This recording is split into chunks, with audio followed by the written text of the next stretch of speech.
Hello everyone, welcome to my podcast, Joe Talks Politics. I am your host, Joseph Musia. Today we talk about the importance of celebrating our country and people for once again adhering to the democratic tradition of holding peaceful elections. We also look at the threat posed by those who refuse to accept this outcome, even if they are a tiny minority. Let's get right to it. Among the major political leaders in South Africa, Jacob Zuma is the only one who has refused to accept the outcome of the 2024 national and provincial elections. Zuma claims that his party, Mkhonto weSizwe, won the elections but that the Electoral Commission altered the results. He says he has evidence to this effect and will prove it in court. In any other situation, Zuma's refusal to accept what almost every other political leader has accepted as the democratic will of the people could be dismissed as a matter that will be dispensed with once he loses in court. But context matters. It was a mere 3 years ago when the country was visited by some of the worst political violence in the 30 years of our democracy. Over 300 people lost their lives, and hundreds of businesses and livelihoods were destroyed. At the core of the violence was a decision by the state to carry out a court decision for Zuma to be jailed for contempt of the Constitutional Court. Before and following the 1994 elections, the provinces of KwaZulu-Natal and Gauteng experienced political turmoil of unprecedented proportions as rival political organizations refused to peacefully share the political space. To his credit, Zuma is widely acknowledged to have played a critical role in bringing down the tensions between the IFP and ANC that led to the eventual cessation of hostilities. In these elections, Zuma received over 2 million votes. The overwhelming majority of this support was from KwaZulu-Natal. So when Zuma says to the people who voted for him that they were robbed, as he put it, this is hugely significant. It is not just that he thinks they were cheated. It is also that he has issued direct threats that should concern us. Institutions can't then say we can't listen to you and let us rush. Because that is provoking people in reality. Then what do you do if the institutions that are supposed to deal with everything deprive you of that possibility? Then when people stand up and do something, somebody's going to say these people are wild. They must be shot. They must be arrested. In a democracy, accepting election outcomes is a foundational principle that upholds the integrity of the electoral process and ensures the smooth transition of power. Of all the provinces of South Africa, KwaZulu-Natal stands out as one where the threat of political violence is always all too real. In addition to the IFP versus ANC violence and the recent riots, scores of politicians, mainly at the local government level, have been killed in the contest for jobs. As stated earlier, except for Zuma's saber-rattling and threats, most political leaders have accepted the outcome of the elections.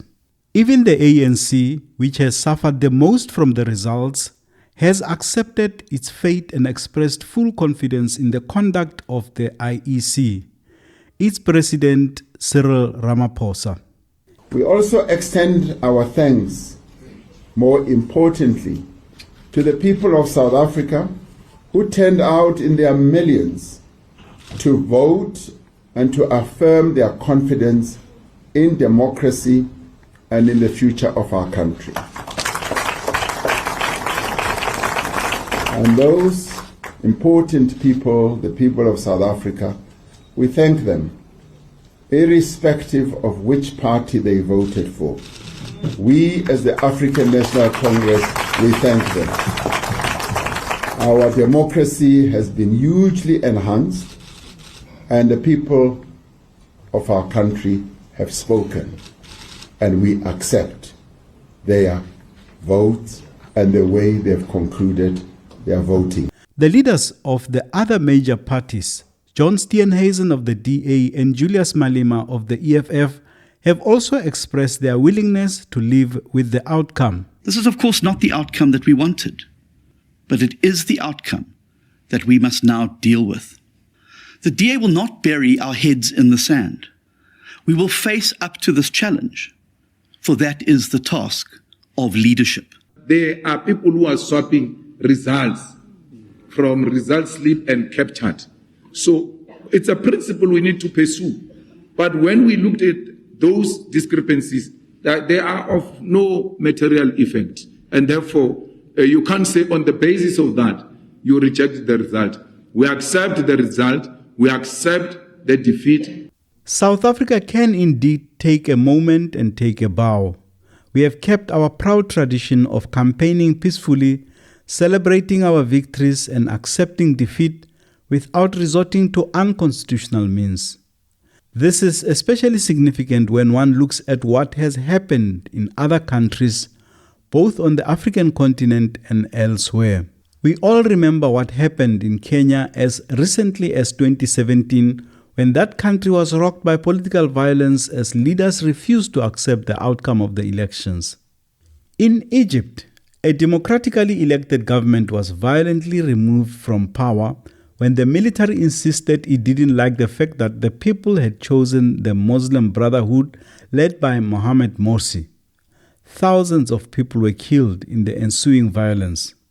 Across South Africa's northern border in Zimbabwe, opposition leaders and supporters were jailed and prevented from participating in the last elections.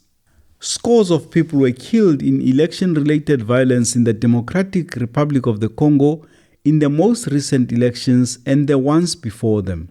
One would think these things happen only in third world countries described in the vilest terms by former American President Donald Trump. We know, however, that he himself has become the first ever former president of that country to face allegations of trying to steal an election after he had lost. The violence unleashed by his supporters in 2020 against the seat of the legislature stands out as an enduring reminder that indeed democracy is fragile and that it needs to be nurtured and tended to. In these times when the internet has become the primary method of communication, threats to democratic systems come from all over. Foreign powers are known to have sought to influence the outcomes of elections in faraway lands to achieve outcomes favorable to their own foreign policies. We South Africans get so many things wrong. And when we get things wrong, we stand on rooftops and tell the whole world about it. Everyone knows about our murder rate, our serious levels of corruption and crime in general.